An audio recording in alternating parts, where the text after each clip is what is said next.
Halo is in a strange place right now. Behind the scenes, things feel uncertain again. And for a lot of people, it feels like we've been here before. Halo didn't fail. It just slowly stopped feeling like one clear thing. For a long time, Halo wasn't just popular, it was the shooter. If a new FPS came out on console, the question was always the same. Does it feel as good as Halo? And that's what makes this so strange. Halo didn't suddenly fall apart, it didn't disappear, and it never really stopped being fun to play. But at some point, it stopped being unified. The story, the multiplayer, the tone, even who the game was being made for started pulling in different directions. Each new game changed a few things, and over time, there just wasn't one clear version of Halo anymore. This isn't a video about why Halo died, it's about how a series that once set the standard slowly lost its way and ended up trying to figure out what it even stood for. Early Halo didn't feel like it was trying to impress you or prove anything, and that's exactly why it worked as well as it did. There was a quiet confidence to it, a sense that the game knew what it was, and it didn't need to constantly remind you why that mattered. The games never rushed to explain their universe, or stop the action to tell you how important the story was supposed to be. Instead, they dropped you into this massive, unfamiliar space, and trusted you to take it in at your own pace.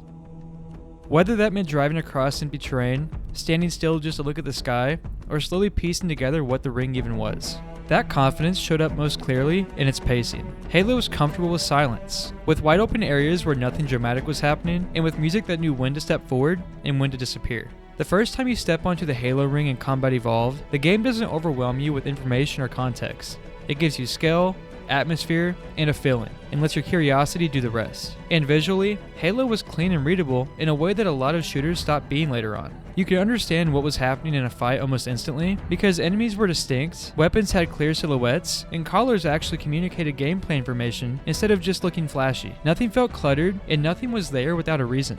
And the campaign followed that same design mindset. Levels were mostly linear, but they never felt restrictive, because each mission was built around a central idea that the game let you explore fully before moving on. Big moments landed not because the game was constantly escalating, but because it gave those moments space to breathe instead of stacking spectacle on top of spectacle.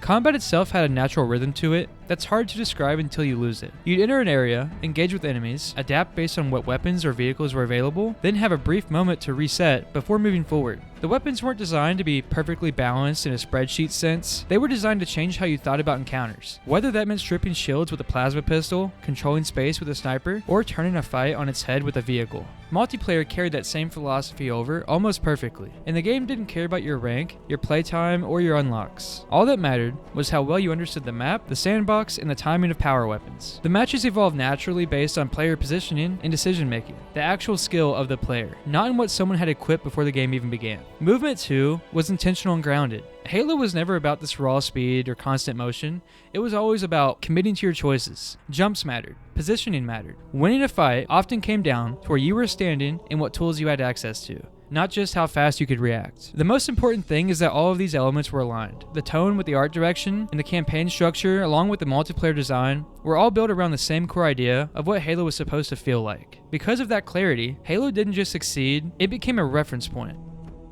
And that success is what eventually changed the pressure around the series. Because once you become the standard, you're no longer just making games for players, you're shaping expectations for an entire genre. As Halo kept growing, its role inside the industry started to change in a way that's easy to miss when you're living through it. At first, it was just a great game that people talked about, but over time, it became the reason people bought an Xbox in the first place. And Microsoft very quickly realized how powerful that was. If you wanted the console, you wanted Halo, and the brand started to wrap itself around that idea. Halo wasn't just another exclusive anymore, it was the face of the platform. The thing Xbox was built around. Halo 2 is where that shift really locked in. With Xbox Live, Halo stopped being something you mainly played on a couch with friends and turned into something you logged into every single day. For a lot of players, this was their first real experience with online console gaming, and Halo became the routine. With parties, clans, and grinding ranks late at night, Halo was the game to play.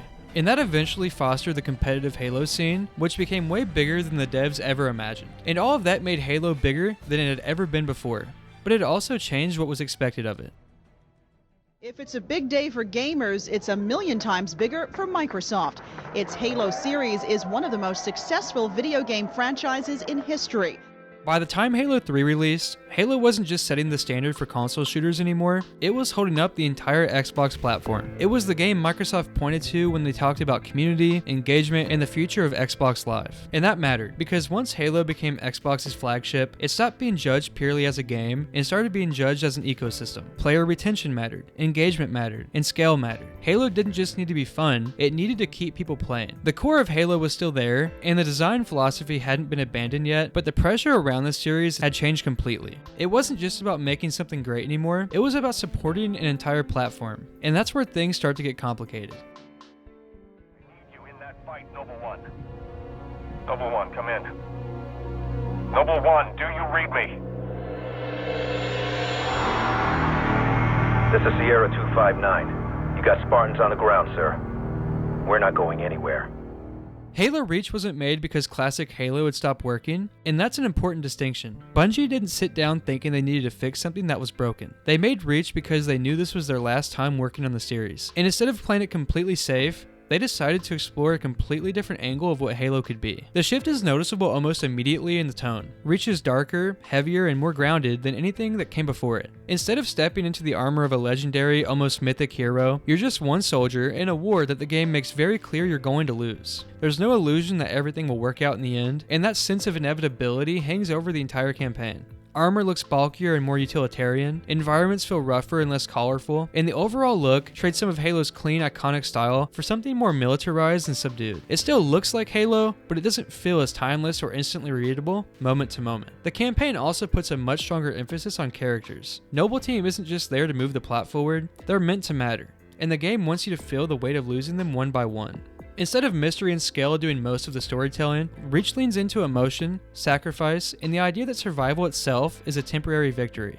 For a lot of players, that approach worked incredibly well. Reach connected on a more personal level, and its story is still one of the most talked about in the entire series. Multiplayer, though, is where the identity shift became impossible to ignore. Reach moved away from the idea that everyone should start on equal footing. Armor abilities, loadouts, and progression systems gave players more ways to express themselves, but they also fundamentally changed how matches played out. Encounters became less predictable, and the shared sandbox mattered much less than what each individual player brought into the game. Some players loved that added flexibility and personalization because it made Halo feel more modern and more expressive. Others felt like something essential had been lost. The competitive scene struggled because there was no longer one clear vision of how Halo was supposed to be played. Movement, pacing, and even basic encounters felt different depending on abilities and loadouts, and players couldn't agree on what the game should prioritize anymore. And that's the key moment. Reach didn't fail, and it didn't kill Halo. But it was the first time Halo stopped feeling like a single, unified idea. From that point forward, Halo wasn't just a defined experience anymore. It was a debate.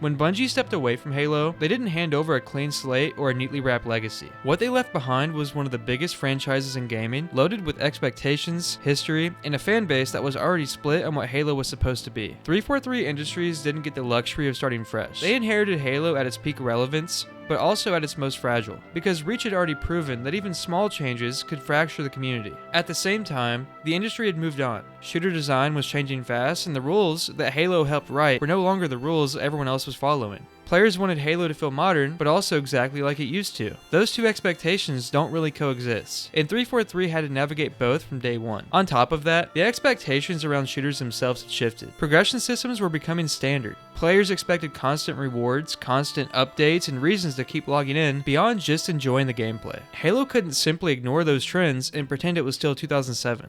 And the community reaction hardened quickly. Real Halo became a phrase people threw around constantly, but it didn't actually mean the same thing to everyone saying it. For some players, Real Halo was Halo 2 and Halo 3's competitive multiplayer. For others, it was the mystery, tone, and atmosphere of Combat Evolved. And for another group entirely, it was Reach, its story, its characters, and its darker take on the universe. See, no matter which direction 343 leaned, someone felt like they were being left behind. Because of that, Halo stopped looking forward. New ideas weren't just judged on what they added to the game, they were judged on whether they lined up with someone's personal definition of what Halo was supposed to be. Bungie's past decisions became an untouchable benchmark. Even though they were made in a completely different era, under completely different circumstances. 343 wasn't just making new Halo games. They were trying to move the series forward while constantly being told exactly how not to change it. Every release was dissected not just as a game, but as a statement about whether 343 understood Halo or not. And when a studio is designing under that kind of scrutiny, decisions start to become cautious instead of confident. When design is driven by fear of backlash instead of belief in a vision, you stop leading the genre, you start reacting to it. And by the time Halo 4 was in development, the shooter landscape had changed so quickly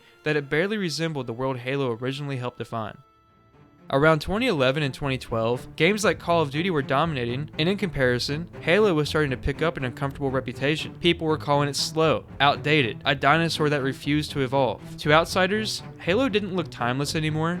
It looked old. That pressure mattered more than a lot of people realize. 343 wasn't designing in a vacuum, and they weren't just making a sequel for long-term fans. They were trying to keep Halo relevant in an industry that had already decided what a modern shooter was supposed to look like. So when Halo 4 introduced killstreak-style mechanics, it didn't feel like a natural evolution of Halo's design philosophy. It felt like the series was looking sideways at Call of Duty, worried about being left behind. The goal wasn't to abandon Halo's identity, but to protect it from becoming irrelevant, even if that meant changing the very systems that once set it apart. At the same time, the campaign shifted in tone and presentation. Characters talked more and the universe explained itself more directly, and mystery and restraint took a back seat, because that was the language big-budget shooters were speaking at the time. Armor designs were busier, enemy silhouettes were harder to read at a glance, and while the game looked technically impressive, it didn't communicate gameplay as well as earlier Halo titles had.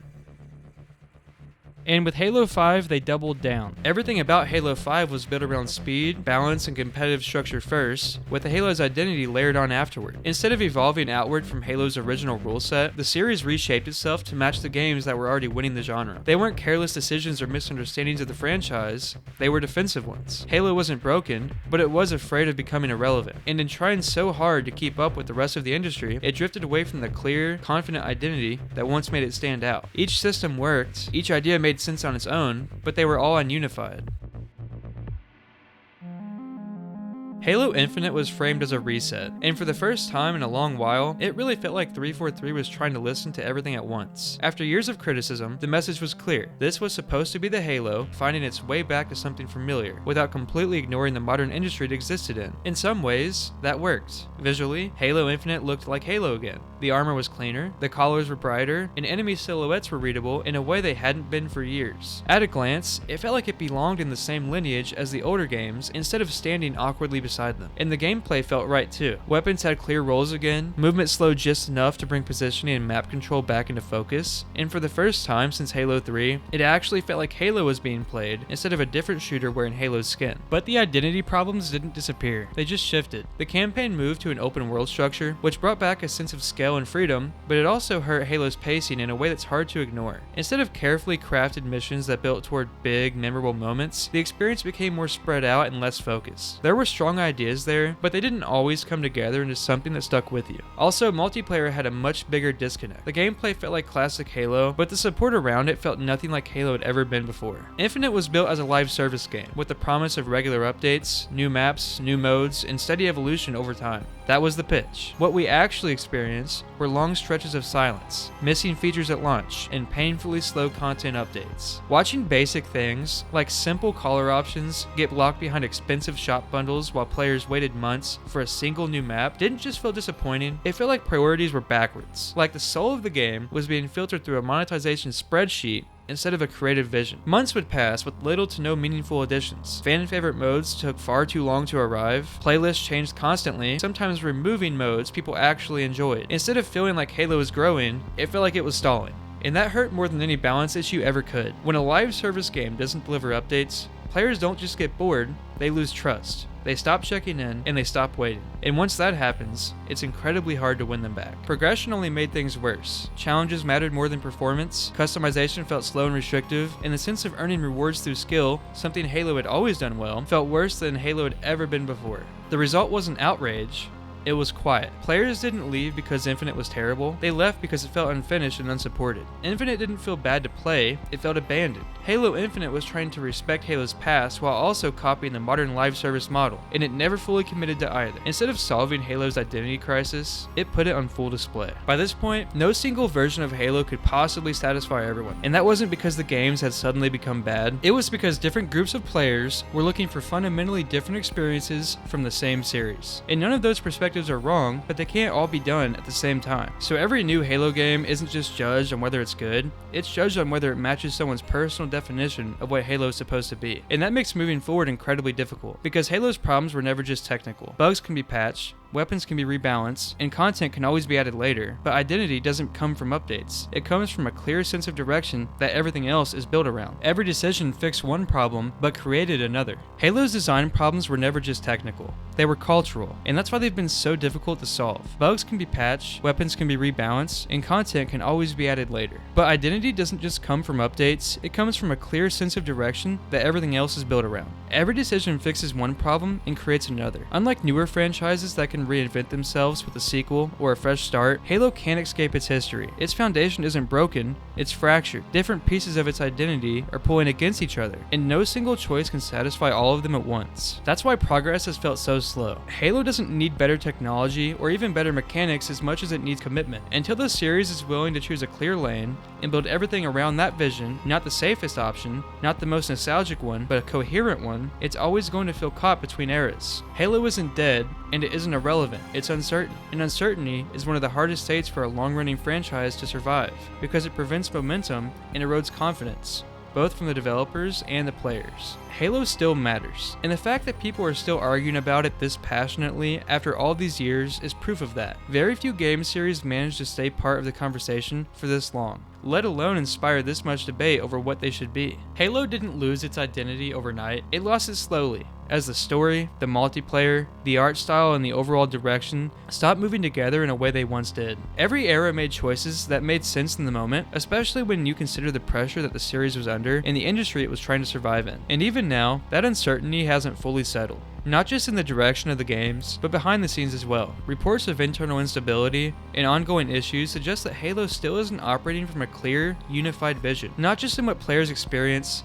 but in how the franchise is being managed. If anything, Halo's problems exist because too many people care. Developers trying to keep the series relevant, fans trying to protect what they love, and a franchise caught between honoring its past and figuring out how to move forward. Early Halo worked because everything was pulling in the same direction. The gameplay, the tone, the pacing, all of it felt like it belonged to a single, confident vision. Once that clarity faded, Halo didn't suddenly become bad, it became hard to define. And that's where it's been stuck ever since. Not dead, not irrelevant, but unsure of itself. Halo doesn't need to chase trends, and it doesn't need to please anyone. It doesn't even need to recreate the past. What it needs is the confidence to decide what it wants to be now, and the commitment to build everything around that choice. Until that happens, Halo will keep living in this in-between space. Loved for what it was, debated for what it is, and uncertain about what comes next. And that, more than any single design decision, is how Halo lost its way.